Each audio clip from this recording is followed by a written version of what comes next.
Hi, it's Tibby Singh and I've hit the wall. Not literally, but I've been struggling to find reclaimed bricks that match this existing old building. You see, before 1965, bricks in the UK were produced using imperial sizes, which is inches. However, now metric system has been adapted, which is millimetres. So on a restoration project or an extension, it is vital to match the bricks because the last thing you want is the wall to stand out like a sore thumb. Now I've searched everywhere for reclaimed bricks and I have found a close match. However, the height and length are slightly bigger, which would mean there'd be a step in the bed joint, which would look terrible. The only option is to slice a little bit off. And I know you're probably thinking, well, that isn't safe. And also it wouldn't get a clean cut, which you're right. This is where the Norton Clipper CM42 comes to the rescue.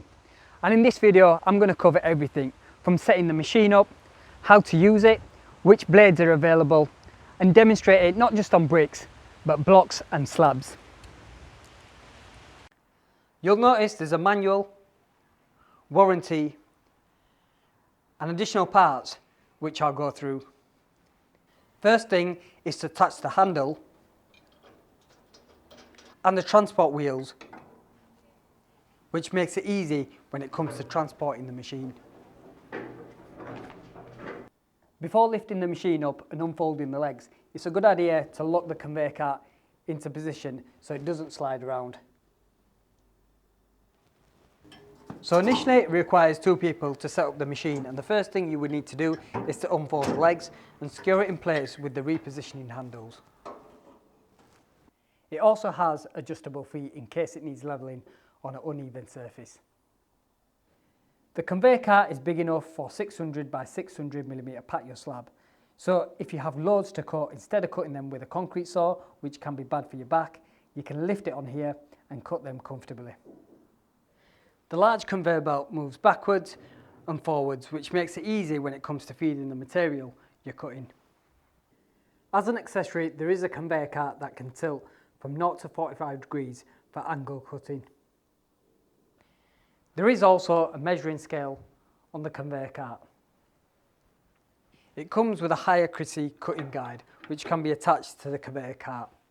This is perfect for when needing to do angle cuts. Changing the conveyor cart is pretty simple. You just need to make sure you align the metal stopper with the notch and it can be lifted out.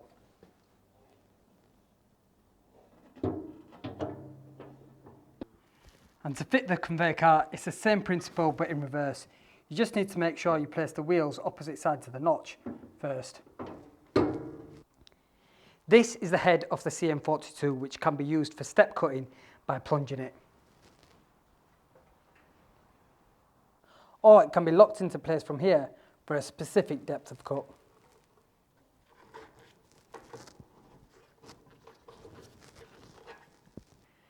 To fit a new blade or change a blade, you simply loosen off this nut here, and that way you can access the blade mounting.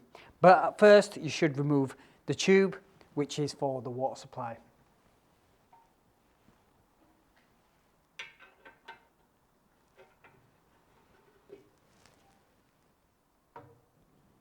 Firstly, we'll need to remove the blade retaining nut and the plate, which can be done by turning it clockwise. The reason for the left-hand thread is that it prevents gradual loosening from the torque of the wheel. When fitting the blade, make sure the direction of rotation is correct. Wrong direction of the blade won't cut properly and will blunt the blade quickly. The blade can be then positioned and secured in place by retaining the nut and plate. Again, the tool can be used to make sure it's tightened. You can use a metal rod or screwdriver when it comes to tightening the blade. The diameter of the blade is 400mm, which allows you to do a depth cut of 135mm, which is more than sufficient for bricks, blocks and slabs. Even if you needed to cut some brick slips, you can do in one straight cut. Then we can close the blade guard and lock it into place. This is Norton Clipper's 4x4 max cut multi-purpose dry segmented high-speed blade. This multi-purpose blade cuts all materials, and with the 12mm high laser welded segment, it means you'll get long life, which also has wear indicators. The hard steel edge and anti-crack gullets prevents the blade from cracking, and also with the drop shaped segments it gives comfortable smooth cutting and reduces vibration.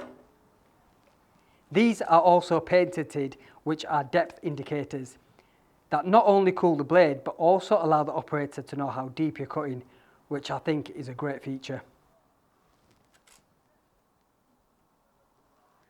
When it comes to blades, Norton Clipper do a vast range of blades, from high-speed blades, masonry blades and tile blades. The machine can be used for wet or dry cutting. As you can see, there's two pipes located either side of the blade, which allows adequate flow of water to the cutting blade. The reason for the constant stream of water is because when you're working in confined or indoor spaces, it turns airborne dust into slurry. This reduces the risk of respiratory dust exposure. Also, the water cools down the blade, which prevents it from overheating, which makes the blade last longer, making it more efficient. However, dry cutting is still possible, which should be done outside, still wearing the correct PPE. It also has a water curtain which restricts water spray and minimises water loss. This can be taken off for maintenance and cleaning. When wet cutting, the tray should be filled with water. Make sure the plug is in when filling up the tray with water, which can also be drained from here.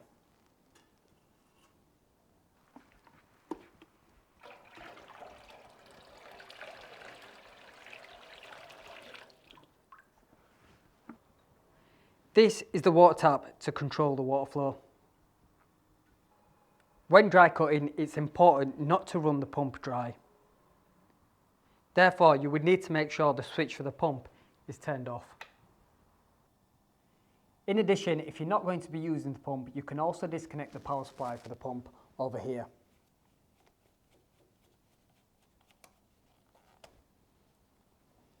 There is a cover which must be used for safety. To get it running, you'll need a 16 amp 110 volt power supply, and the transformer would need to be 5 kVA continuous rating.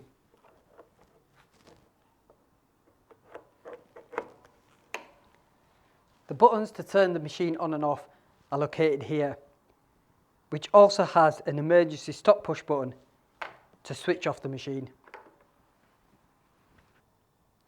This switch on the side is to turn the pump on and off. And safety comes first as always, so it's important to wear the correct PPE, such as gloves, safety glasses, ear defenders, a mask, especially if you're dry cutting. Once you start cutting and feel like the tension of the spring needs adjusting, it can be done from here. I think I've covered all angles about the Norton Clipper CM42, which made patching up this brickwork and repairing these reveals much easier. We hope this video has been useful, and if you want to see more content like this, please don't forget to subscribe.